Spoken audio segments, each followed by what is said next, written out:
அதிமுக தொண்டர்கள் உணர்வுக்கு மதிப்பளித்து எல்லோரும் ஒன்று இணைய வேண்டும் என செங்கோட்டையன் செய்தியாளர்களை சந்தித்த போது கருத்து தெரிவித்தார். எடப்பாடிக்கு 10 நாட்கள் கெடுவும் விதித்துள்ளார்.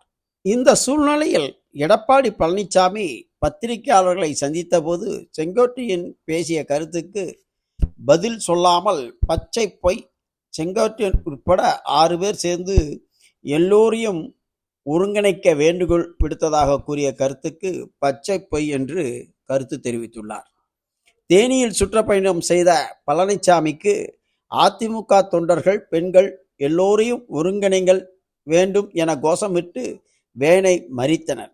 இந்த நிலையில் தேனியில் விவசாய சங்கத்தினிடம் கலந்துரையாடல் நிகழ்ச்சியை ரத்து செய்த எடப்பாடி செங்கோட்டையன் மீது கடும் அதிருப்தியில் இருப்பதாகவும் கட்சி கட்டுப்பாட்டை மீறியதாகவும் கூறி கட்சியை விட்டு நீக்க முடிவெடுத்திருப்பதாகவும் ஒரு செய்திகள் தெரிவிக்கின்றன.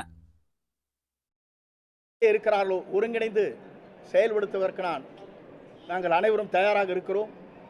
அது மட்டுமல்ல, இவருடைய வெற்றி பயணம் என்பது இதற்கு முடிவு வந்தால் மட்டும்தான் அந்த வெற்றி பயணத்தை நான் கலந்து கொள்வேன் என்பதையும் இந்த நேரத்திலே பணிவன்போடு தெரிவித்துக் கொள்கிறேன். நாடு நலங்காக்க, நாட்டு மக்கள் நலங்காக்க, தொண்டர் நலங்காக்க, புரட்சித் தலைவர் அம்மாவுடைய நல்லாட்சி மலர என்னுடைய பணிவான இந்த வேண்டுகோளை உங்கள் மத்தியிலே வைக்கிறேன். நன்றி, வணக்கம்.